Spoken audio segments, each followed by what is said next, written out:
그리스도 예수의 피를 통하여 히브리서 9장은 두 가지 위대한 사건이 일어났다고 그랬죠. 하나는 대속죄가 이루어졌고 하나는 대언약이 세워졌다고 했죠. 구약에는 피를 통하여 속죄가 오고 언약이 세워졌는데, 피를 통하여 대속죄가 왔는데, 대속죄의 일은 일곱째 달 10일에 대제사장이 지성소에 들어가서 송아지와 염소의 피를 가지고 들어가서 지난 1년의 모든 죄를, 그리고 백성의 죄, 자기 가문의 죄를 다 속한 사건이라고 그랬잖아요. 그래서 히브리서 기자가 뭐라고 얘기를 해요. 염소와 송아지의 피로도 1년의 죄가 사함을 받거든 하물며 영원하신 성령을 통하여 흠없는 자기 자신을 하나님께 드린 그리스도의 피는 그럼 몇 년 용서받겠느냐라고. 영원히 인생을 사면하고 영원히 인생의 아까 죄들에 대해서 이야기했던 모든 것을 전부 다 선물하신 피다라고 얘기를 해요. 대속죄일에 일어난 사건들을 레위기 16장에 보여주면서 그게 그리스도를 통해 우리에게 일어난 거예요. 예수님과 우리가 연합됐어요. 온전한 하나예요. 이거를 믿지 않으면은 예수님이 일으키신 사건은 못 오가는 게 되는 거예요. 히브리서 10장에 죄 중에 제일 큰 죄가 성경에 나오거든요. 바로 그 죄를 짓게 되는 거예요. 그 아들을 모독하는 게 되는 거예요. 예수님의 우리를 위해 자신을 주셨다라는 이야기는 우리가 자신인 거예요. 우리가 그분 자신인 거예요. 그게 주신 거예요. 우리가 하나님 앞에 섰을 때 그리스도 예수 안에서 하나님은 내 개인 이름 동주야 이렇게 부르지 않으셔요. 내 안에 있는 그리스도를 나의 실체로 보고 받으신다 그 말이에요. 왜? 그리스도가 그분 자신을 우리한테 줬기 때문에 그래요. 그래서 히브리서 9장에서는 피고 히브리서 10장에서는 그분 자신이에요. 그분 몸이에요. 이제 그분 몸이 바로 내 몸이고 내 몸이 그분 몸인 거예요. 그래서 히브리서 10장은 우리가 그렇게 더 나가는 거예요. 히브리서 9장에서 대속죄가 이루어졌는데, 대속죄를 일으킬 때 대제사장이 지성소로 들어가잖아요. 그런데 옛 언약은 부분이고 그리스도의 언약은 히브리서 8장의 더 좋은 언약이 히브리서 9장의 새로운 언약이라 우리는 그리스도와 함께 들어갔다라고 얘기하잖아요. 너희가 그리스도와 함께 지성소에 이르렀다고 이야기를 하면서 우리를 위하여, 우리를 덮어서예요. 이 덮어서가 바로 아까 이야기한 속죄소의 카포렛이라는 단어, 카파르라는 단어예요. 우리를 위하여 들어가, 나는 여기 있고 예수님 혼자 들어갔다가 아니에요. 우리를 덮어서 들어가셨느니라. 그래서 우리가 그분 안에 담겨 있고 그분이 우리 안에 있어서 하나님께서는 먼저 그분 아들을 보시기 때문에 우리가 그 안에 담겨 있고 하나된 존재로 돼 있고, 우리가 예수의 생명을 가지고 있어서 다른 생명으로 안 보고, 그럼 생명은 있는데 생명의 본질이 피니까 피는 그래도 사람의 피겠지라고 봤는데 예수의 피가 우리에게 뿌려져 있는 거야. 그래서 하나님은 우리로부터 그리스도를 구분해 내실 수가 없어요. 그게 히브리서 9장에서 말하는 바예요. 너무 놀라운 일이 일어났다는 거예요. 구분해 낼 수가 없다는 거예요.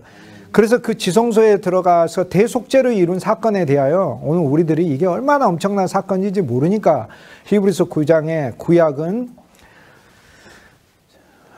실제의 비유다. 현재 있는 것은 비유다라고 얘기하잖아요. 비유이고 모형이다 라고 얘기하고 그림자라고 이야기하고,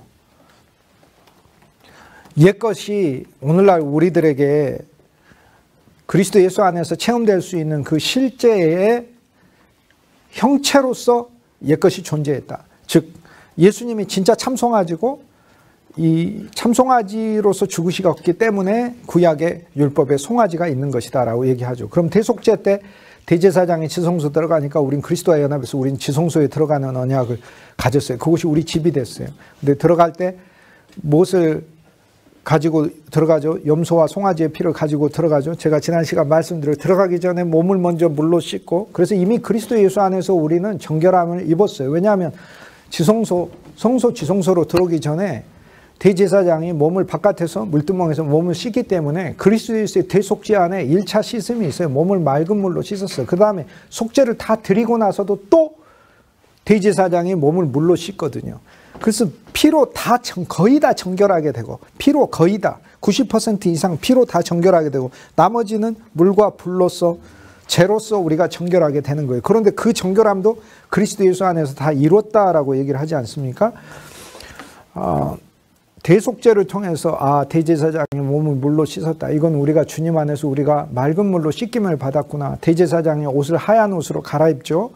우리가 그리스도 안에서 그리스도로 옷 입었구나. 그분의 정결함을 옷 입었구나 라는 걸 알게 되죠.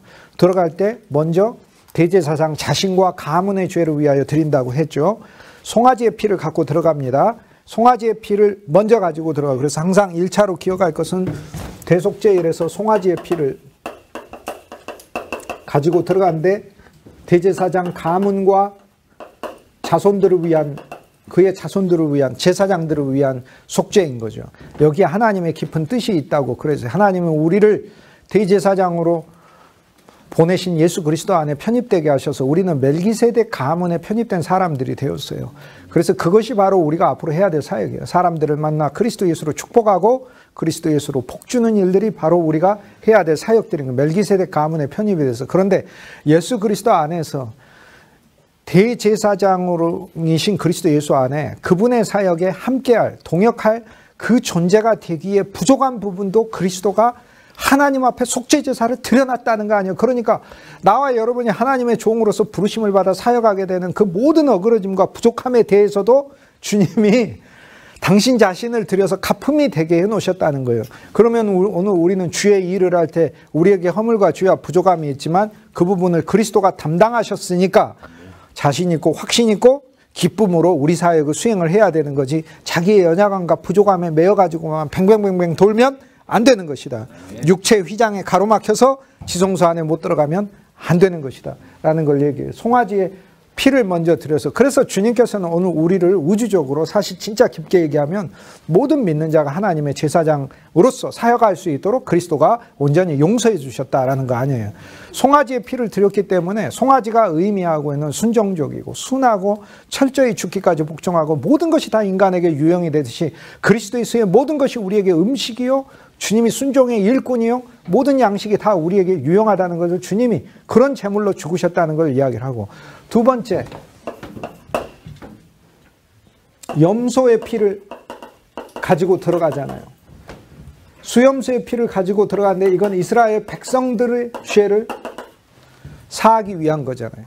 그러니까 오늘 우리는 이중적으로 죄사함을 받았어요. 하나님의 일꾼으로 죄사함을 받았고, 또 하나는 이 세상에서 하나님의 백성으로 살기에 제사함을 받은 거예요. 하나는 하나님의 장막에서 섬기는 제사장으로서 하나님의 일을 위하여 속죄함을 받은 존재고, 하나님, 우리가 세상에서 살면서 우리의 가정과 일터와 인간관계 속에서 수많은 사람들을 만날 때 주님이 우리를 정결한 사람으로 속죄시켜서 세워놓으셨다는 거예요. 그게 그리스도 예수 사건 안에서 늘 일어나는 거라는 거예요. 그러면 오늘날 우리들은 사람들 앞에서 죄인의 모습으로 사는 게 아니라 구속함을 받은 존재, 구속함을 찬송하면서 구주 예수를 증거하는 존재로, 구속함을, 용서함을 누리는 존재로 간증할 필요가 있는 것 아니에요. 그러니까 그 존재로 우리는 생활하는 거예요. 그렇게 주님이 우리를 세워놓으셨다는 거예요. 그런데 대제사장의 피를 어떻게 한다고 했죠?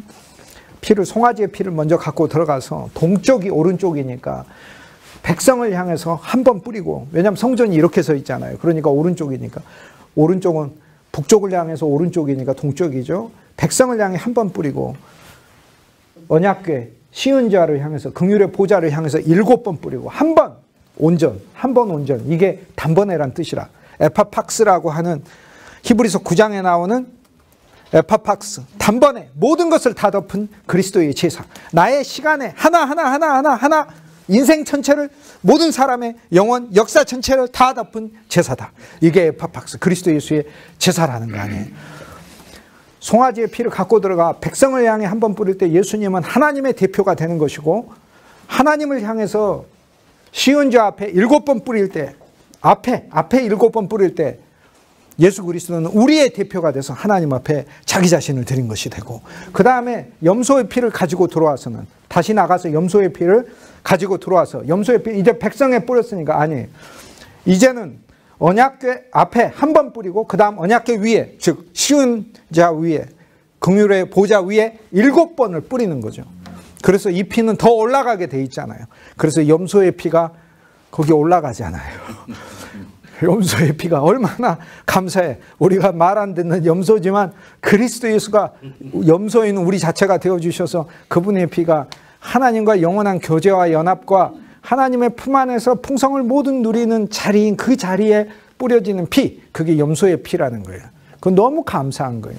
송아지의 피만이 아니라 염소의, 송아지의 피로 지성소로 왔고 염소의 피로 시은자 위에 우리는 올라가게 됐어요. 그런데 한 번 뿌리고 7번 뿌리고, 앞에 한 번 뿌리고 염소의 피를 앞에 한 번 뿌리고 그 다음 염소의 피를 속죄소 위에 7번 뿌리잖아요. 한 번 7번, 한 번 7번 이렇게 피가 연결되어 있죠. 밖에 있는 백성과 우리 주 예수 그리스도를 통하여 다 연결되어 있잖아요. 그 다음 염소의 피와 송아지의 피를 합쳐가지고 바깥으로 나와서 제단 뿔에다가 한 번 바르고 제단 위에 7번 뿌렸잖아요. 합쳐진 피를 뿌렸잖아요. 이제는 하나님 앞에서 구속함을 받은 백성이요 신실하게 일하는 송아지로서 우리가 바쳐지게 되는 거예요. 대속죄일은 안식일 중에 안식일이에요. 안식일날 7일에 한 번 쉬는 안식일뿐 아니라 대속죄일이 중간에 있어도 그날도 안식일인 거예요. 그런데 안식일인데 같은 안식일을 하지 않았고 안식일 중에 안식일이다 이렇게 얘기를 했어요. 오늘 그리스도 예수의 대속죄를 통하여 우리는 진실로 거대한 안식을 누려야 돼요.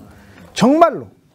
수고하고 무거운 짐진 자들은 세상의 짐만 말하는 게 아니에요. 죄짐이든 무슨 짐이든 인생을 살면서 지는 모든 짐들에 대해 그리스도 예수가 실제적으로 쥐고 이 놀라운 선물을 우리에게 주신다라는 걸 말씀하고 있는 거예요. 진짜 그리스도 예수가 이루신 것에 대해서 감사하고 우리의 마음이 주 예수 그리스도에 대해서 정말 감사하고 아직도 내가 내 모든 시각이 나라는 사람의 존재의 죄에 대하여 집중해 있다면 그게 거룩한 게 아니고 아직도 여전히 첫 언약 안에 머물러 있다는 거예요. 자기 자신 안에 세포 존재까지도 넓게 퍼져 있고 깊숙이 배어 있는 그리스도 예수를 보라는 거예요.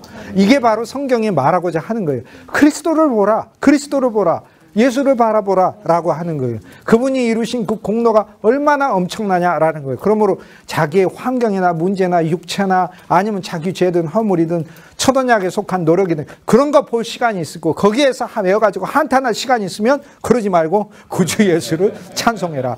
구주 예수를 찬송하고 그냥 나아가라. 하나님이 나를 위해서 세워둔 목적과 뜻과 목표가 있으니 주님이 이루실 것이기 때문에 그냥 구주 예수를 누리고 나아가라 라고 하나님 말씀하시는 거예요. 이 피를 섞어서 제단 뿔에다 바치는 거죠. 대속죄를 통해서 지난 1년의 모든 죄가 제사장이든 백성이든 다 사함을 받아요. 하물며 그리스도 예수의 피는 얼마나 용서를 주시겠어요? 얼마나 사함을 주시겠어요? 죄를 없이 하시고 죄를 멀리 떨어뜨려 놓으시고 죄를 이기게 해놓으셨고 죄와는 상관없이 우리를 받아주고 계시고 이게 그리스도 예수를 통해 일어났다는 거예요. 그래서 여기서 신비가 있어요. 나는 여전히 죄가 있는 것 같고 나는 여전히 죄인인 게 크게 내가 느껴지는데 근데 그리스도가 이루었다는 거예요. 그러니 얼마나 감사해요.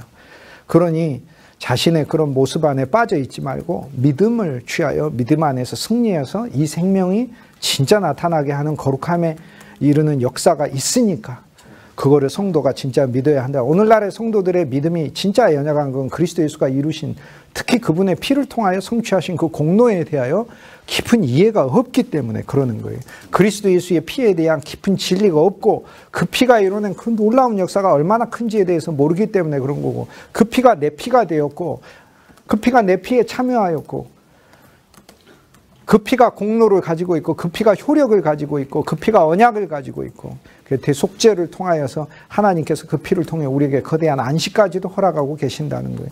대속죄일은 유일하게 이스라엘 백성들이 야훼 하나님의 이름을 부를 수 있는 날이에요. 다른 날은 하나님의 이름 못 부르잖아요. 근데 유일하게 허락된 날이 대속죄일에는 이스라엘 백성들이 여호와라고 야훼 원래 이름은 이제 옅해 바브해잖아요. 그 히브리어 그 이름이라는 게 옅, 해, 바브, 해 이 이름인데 이 네 가지 철자가 모음은 없고 합쳐서 보니까 여훼가 되는 거죠. 여훼.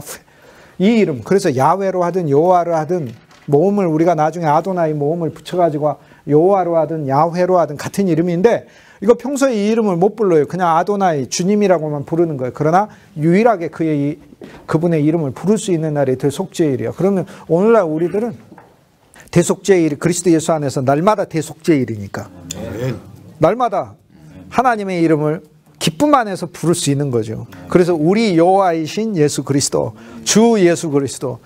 그래서 천하의 구원을 얻을 만한 이름을 예수 이름 외에는 준 적이 없어요. 그렇기 때문에 주 예수 이름 안에 늘 거하고 이름 안에서 기도하라고 했으니 그리스도의 이름 안에서 기도하세요. 주 예수님 그 이름을 누리고 그 이름을 사랑하고 그 이름이 능력이고 그 이름이 기쁨이라고 그러잖아요.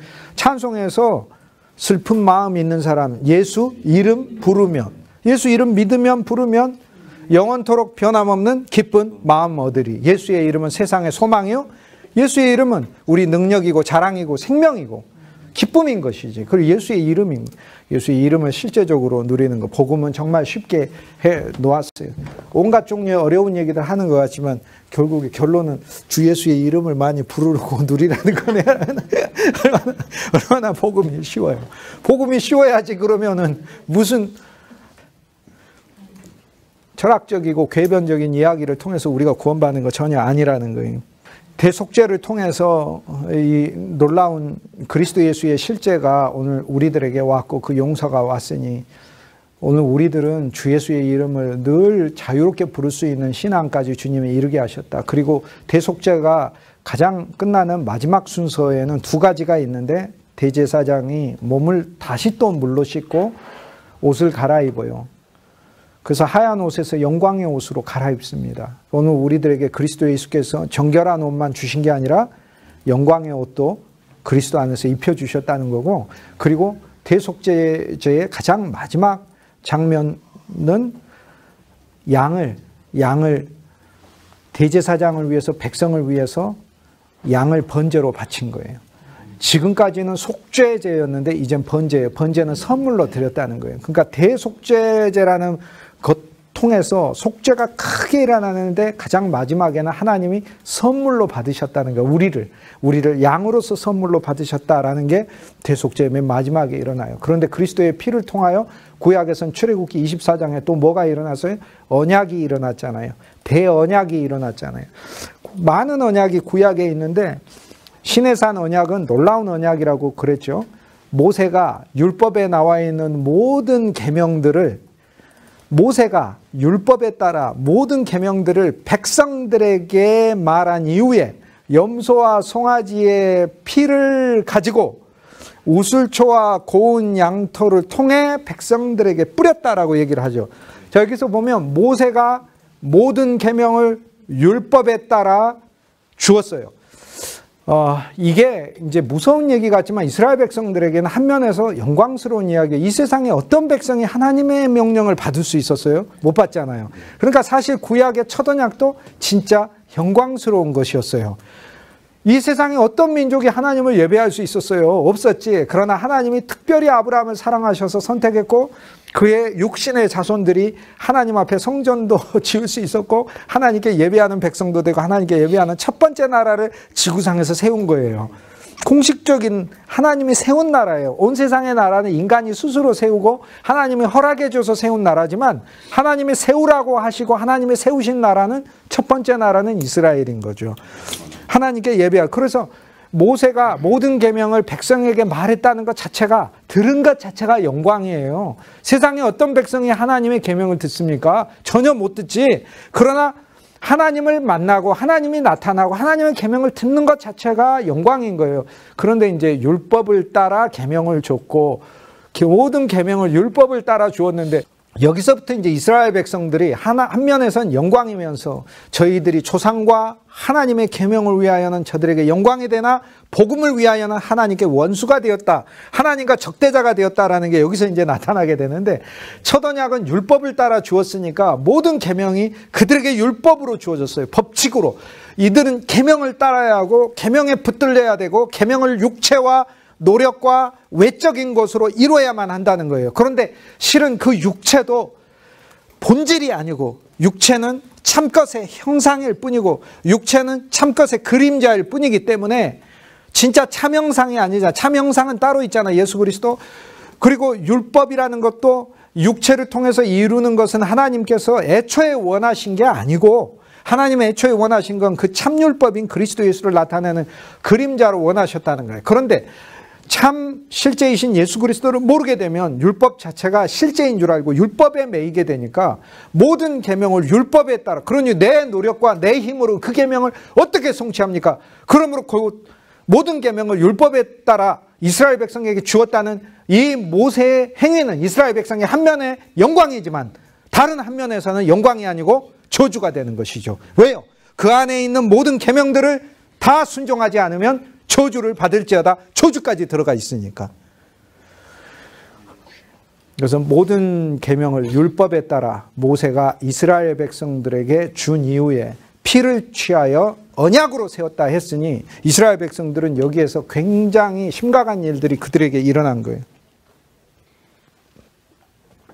이스라엘 백성들에게 일어난 아주 심각한 일은 계명을 준 것까지는 감사한데 계명을 율법으로 법칙으로 세워버렸어요.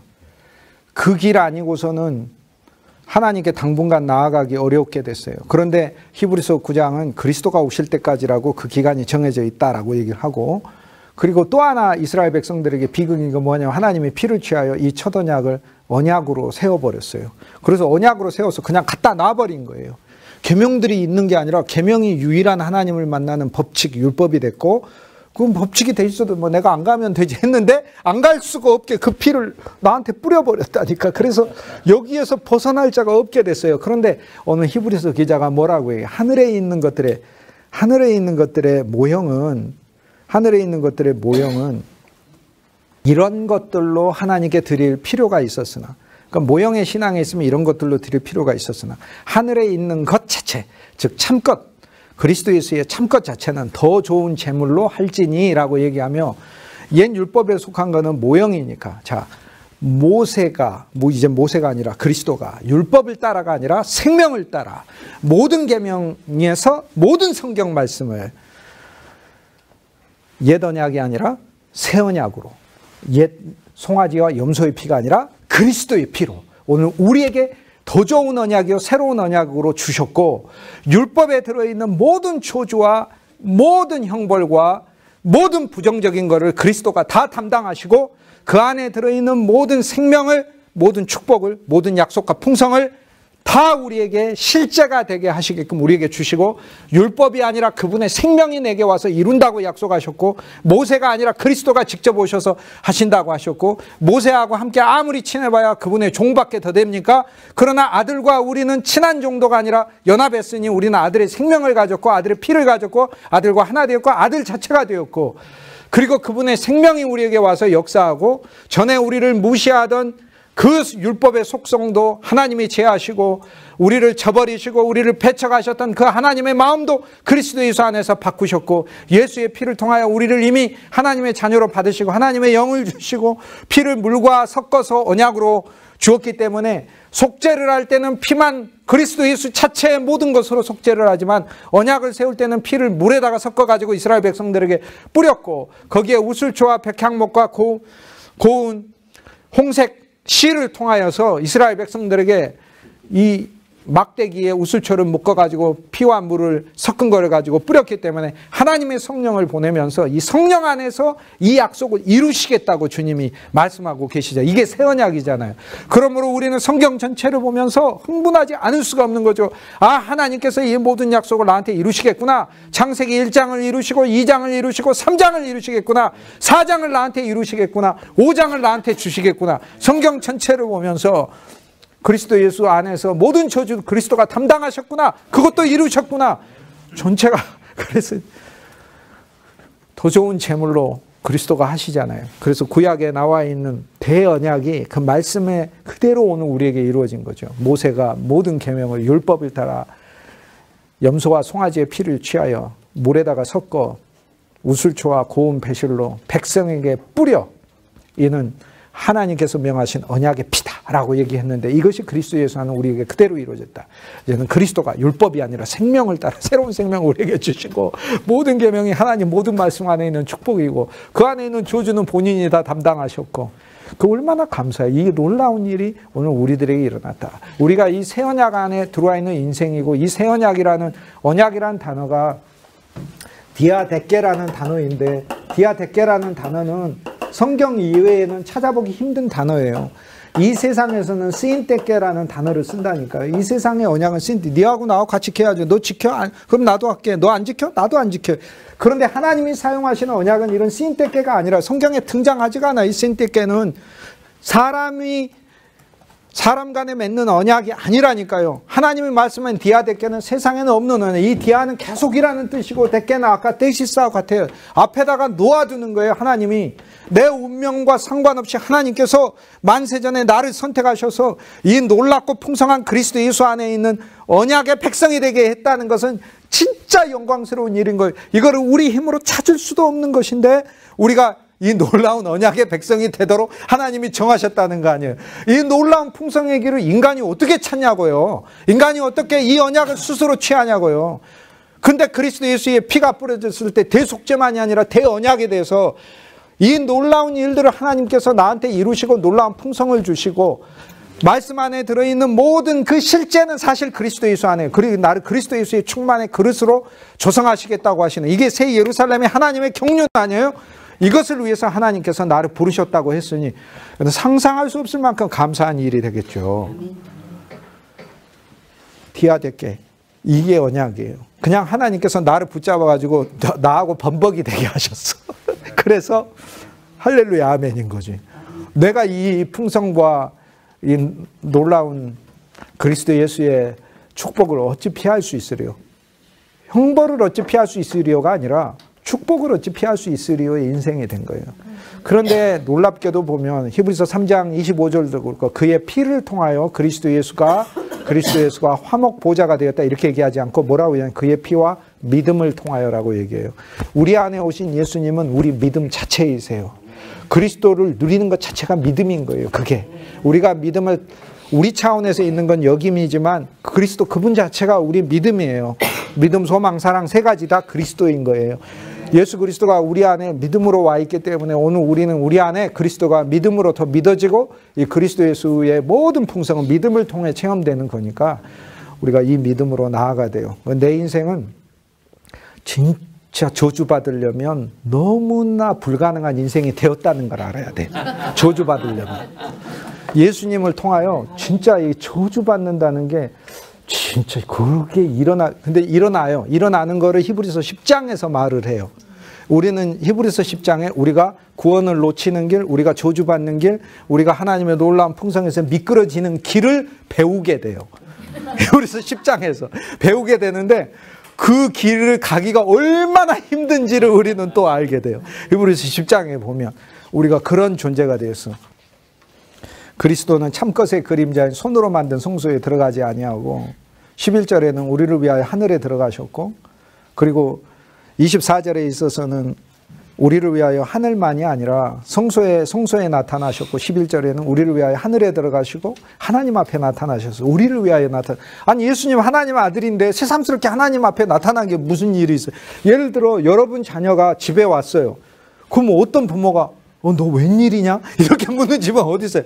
왜요? 그랬더니 아니 집에 왜 왔어? 이럴 거 아니에요. 물론 자식이 바깥에서 살거나 따로 살면 그렇게 얘기하지만 매일 학교 갔다 오는 애가 집에 왔는데 너 왜 집에 왔어? 이렇게 묻는 부모가 어디 있어요?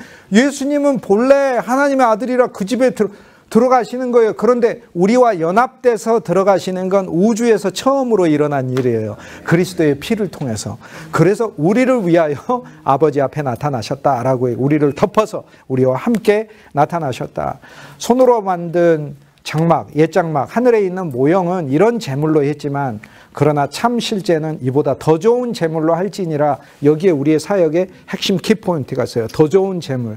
더 좋은 제물이신 그리스도로 설교하고 더 좋은 제물이신 그리스도 실제 안에서 우리는 증거하고 더 좋은 제물을 누리면서 기도하고 더 좋은 제물로 기도하고 더 좋은 제물 안에서 비전을 품는 거예요. 모형 안에서가 아니라. 이것이 바로 오늘 우리들에게 말씀하시는 그리스도 예수의 놀라운 선물과 약속입니다. 피를 통해서 지성속하고 피를 통해 정결하게 되고 피를 통해 육체도 거룩, 영혼도 거룩, 그리고 피를 통해서 하나님의 하늘에 들어가게 되고 하나님과 하나 되었고 하나님 안에 있는 모든 풍성을 누리게 되고 피를 통해서 유언이 있고 유업이 있고 언약이 세워졌고 피가 자체가 생명이 되어서 우리 안에서 역사하고 있고 이 피는 하나님께서 선택하신 운명의 존재임을 나타내고 있고 피를 통해서 우리에게 나오는 것은 상상할 수 없을 만큼 너무나 많아요.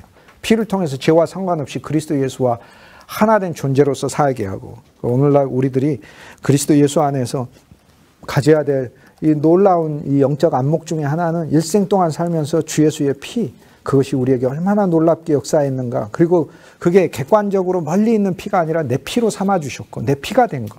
이것이 얼마나 감사한가. 내 안에 예수의 피가 흐르고 있다는 거. 얼마나 감사해. 그 예수의 피는 예수의 유전자인데 이미 말씀드렸듯이 예수의 유전자 속에는 믿음의 조상들이 다 있잖아요. 믿음의 조상들이, 불신의 조상들도 있지만 십자가를 통하여 끝났고 부활 안에서 부활의 소망을 가지고 살았던 믿음의 사람들의 그 피가, 그들이 아벨이든 에녹이든 노아든 부활의 소망을 가지고 살았던 그 사람들의 유전자가 예수님이 후손이잖아요. 육신으로도 후손이라 그 속에 있잖아요. 그 피가 우리 속에 왔으니 이 피가 저절로, 이 생명이 저절로 우리에게 그런 믿음을 낳게 하는 것이죠. 히브리서 11장에 아벨의 믿음, 16명의 믿음을 그대로 낳게 하는 것이다 이 말이에요. 아벨의 믿음 낳게 하고 에녹의 믿음 낳게 하고 우리로 하여금 그리스도 예수를 사랑하는 노아의 믿음도 낳게 하고 아브라함 믿음 낳게 하고 이삭의 믿음, 야곱의 믿음 다 낳게 하는 것이다 라는 거죠. 이제는 우리가 훨씬 더 큰 비전을 그리스도 예수 안에서 가질 수 있는 거죠. 예수의 피에 대해서 그 속에 있는 피는 그리스도께서 온전히 순종하신 피이기 때문에 그 피가 우리 안에 더 누려지고 내 피와 여러분의 피로서 우리가 더 믿음을 취하면 이 피는 순종의 기질을 가지고 있으므로 피 자체가 불순종인 피가 있어요. 그러나 우리한테 온 예수 그리스도의 피는 그런 피가 아니라 순종의 피다. 그러면 이 피를 우리의 피로 누리고 더 실제적으로 우리가 살게 되면 또 말씀을 통해서 말씀이 피와 영과 물이 같이 있잖아요. 그 피를 마시라라고 하는 게 말씀을 먹는 거예요. 예수의 피의 언약을 먹는 거예요. 그래서 그 피를 통해 우리에게 순종의 사건들이 우리 안에 있게 됩니다. 히브리서 9장에 보면 암송아지의 제가 나오는데 그리스도가 대속제만이 아니라 민수기 19장의 암송아지의 제에 대한 제사도 그리스도가 이루셨다고 그래요. 염소와 송아지의 피와 암송아지의 제로 또 육체를 정결하게 한다. 염소와 송아지의 피는 1년의 대속제, 암송아지의 피는 우리가 일상생활에서 살면서 사망을 만져가지고 부정케 된 것. 즉 하나님의 백성이 이미 거룩한 백성이 되었음에도 불구하고 우리에게 부정이 있고 우리에게 사망이 있다면 정결하게 되는 게 암송아지의 죄예요. 이스라엘 백성은 다 생명 있는 사람이잖아요. 우리가 영적으로 생명 있는 사람. 구약의 말씀이 이런 말씀이에요. 그리스도 예수 안에서 보자면 우린 다 예수의 생명을 가졌어. 그런데 우리가 생활하면서 사망을 만져요. 사망이 두 종류가 있어요. 나의 옛 아담이 죽었잖아요. 옛 아담을 만져. 죽은 아담을 자꾸 만져서 죽은 아담이 나타나. 두 번째, 죽은 옛 사람들이야 다. 그런데 죽은 옛 사람을 내가 만나서 만져버렸어. 그래서 나도 그 사망에 오염이 됐어. 우리는 이런 일들을 많이 보게 되죠. 이미 죽어버린 이 옛사람을 내가 만진 거예요. 옛사람이 살아난 게 아니고 옛사람이 어떻게 살아나? 옛사람이 부활합니까? 그리스도의 새 생명만 부활의 생명인 거고 옛사람은 부활 생명이 아닌 거예요. 그래서 옛사람은 사망에 있는 건데 내가 이걸 만진 거예요. 예수를 믿지 않는 사람들은 그 옛사람 자체로 늘 나타나 있는 거고 옛사람을 지고 가는 거고 우리는 옛사람이 그리스도와 함께 십자가에 죽었고 이미 새 생명을 가지고 있는 우리가 살다 보면 옛사람을 만진 행위와 모습들이 나타나는 거예요. 그때 이스라엘 백성들이 죽은 사망 시신을 만지고 근데 나 자신만이 아니라 옛사람의 죽음이 충만한 사람을 만져서 우리도 오염이 되는 거예요. 하다 보면 말도 섞게 되고 생각도 그렇게 하게 되고 이게 오염이 되는 거예요. 그거 피했어야 되는데 근데 삶이 그렇지 않다는 걸 민수기 19장은 이야기해요. 어떻게 피해? 살다 보면은 엉키게 되고 하다 보면 나도 사망의 말들을 하게 되고 사망의 생각을 갖게 된다는 걸 이야기하는 거지. 하지만 여기서 거룩하게 되는 방법이 있는데 붉은 암송아지를 잡아가지고 다 태워야 돼요. 태우는데 거기에 3가지 기물을 넣어서 태워야 되는 거예요. 백향목 가지하고 홍색실하고 그 홍색실이라는 건 붉은 염료가 들어간 양털실을 가리키는 거. 그리고 우슬초를 넣어서 태워버리는 거예요. 다 한꺼번에 태워버리는 거예요. 그러면 뭐가 남아요? 다 태우면 죄만 남는 거예요. 그 죄를 물에 타가지고 부정하게 된 사람, 시신을 만지고 죽은 사람을 만지게 그걸 뿌리면 정결하게 된다라는 거예요. 이게 어떤 의미겠어요? 그리스도는 십자가에서 다 태워지신 분이에요. 성령에 의해서 다 태워지신 주님이 얼마나 죽기까지 낮아지시고 주님이 그분 자신을 태워지기까지 얼마나 이렇게 되셨는가. 그런데 그 안에 세 항목이 다 태워져서 제가 돼 있잖아요. 백향목, 하나님의 영광, 우슬초, 우리의 겸손, 그리고 붉은 홍색 실, 주님이 나에게 주신 구원의 기쁨. 그런데 이것 자체가 사실 다 태워져서 제가 됐다는 것은 무엇을 이야기하냐 하면 그리스도 예수의 제 속에 그것의 제까지 들어있는 거예요. 근데 오늘날 우리가 이제 나의 옛 아담이나 죽은 시신을 만졌을 때 주님께서는 우리 자신을 위해서 얼마나 죄라고 하는 것은 예수님이 어디까지 그 존재가 낮아지셨는가를 가르쳐 주시는 말씀이에요. 그래서 실은 우리가 이것을 인식할 때 우리에게 다시 정결함이 온다라는 것을 알려주는 거. 그리스도 예수 안에서 주님은 진짜 낮아지셨고 우리를 위해 다 태워지신 존재이구나. 그럼 오늘 우리들에게는 비전을 다시 주시는 거죠. 그리스도 예수 안에서 우리도 죄가 돼야 된다는 것. 나와 여러분이 어디에 가서 백향록 나무가지가 되기 위해서 노력한 적은 많겠지만 나와 여러분이 어디에서 죄가 된 적은 있었는가라고 한번 생각해 봐야 될 것 같아요. 붉은 암송아지의 죄. 이것이 예수 그리스도 그분의 삶 속에서 가장 마지막 우리에게 나타내 보여주신 표현이었어요. 우리는 죄가 되었는가? 우린 사역할 때 죄였는가? 나는 사람과의 인간관계에서 죄였는가? 나는 백향목 나무까지였고 어떻게 보면 겸손했어요. 우슬초처럼 낮은 존재였어. 그런데 나는 죄였는가라는 거예요. 히브리서 9장에 예수 그리스도의 피가 다 태워져서 죄가 돼서 피가 최종이 아니에요. 실은 죄가 최종이지. 그런데 이 죄는 우리 일상에서 죽은 자를 일상에서 정결하게 하는 것이에요. 오늘 우리들은요, 우리가 지식과 우리 혼에서 난 것으로 충만했을 때 사람들을 정결하게 하는 것이 아니고 나 자신이 그리스도 예수를 죄로 취하여 나도 죄와 같은 삶을 살 때 남들을 정결하게 한다는 것을 주님은 알려주고 계시는 거예요. 말씀이 예수 그리스도를 다 태운 죄가 되었다는 사실을 우리가 봐야 될 필요가 있는 거죠. 이것은 이후에는 알리라에 해당되는 말씀이에요. 점점 그리스도 예수를 통하여. 어쨌든 히브리서 9장에서는 일련의 죄든 아니면 우리가 사망을 만져서 겪게 되는 모든 부정이든 그리스도가 처리했다는 것이고 그분의 새 언약 안에 우리가 위치되어 있다는 거예요. 이게 히브리서 9장에서 주님이 우리에게 주고자 하는 말씀이에요. 종합적으로 보면 그리고 핵심 결론을 우리가 다시 보자면 처음 시작할 때 하늘 장막을 말하잖아요. 그리고는 그리스도 예수의 대속죄를 통하여 그리고 언약을 통하여 주님께서는 결국에 그 피를 백성에게만 뿌린 게 아니라 장막에 뿌리고 그릇에 뿌렸잖아요. 결국 오늘 우리들이 예수의 이 놀라운 대속죄를 가진 목적이 무엇일까? 하나님을 섬기게 하기 위하여. 무엇으로? 장막의 그릇으로서. 어떤 존재를 위해? 장막을 위해, 그리스도와 우리의 연합을 위해, 새 예루살렘을 위해, 하나님의 교회를 위해, 그리고 그리스도의 몸을 위해. 그분의 피가 뿌려졌구나라는 것을 아는데 이르기까지 주님께서는 우리의 눈이 더 밝아지기를 히브리서 9장을 통해서 보고 계시는 거죠. 결국에 이 하늘 성소에 우리가 기물이 되었고 기물이 된 우리의 그 목적은 그릇에까지 그 피가 뿌려졌구나. 나와 여러분이 하나님의 도구로서 사역하게 될 때 하나님의 언약이 우리의 사역 속에 이미 그 실제하고 있구나.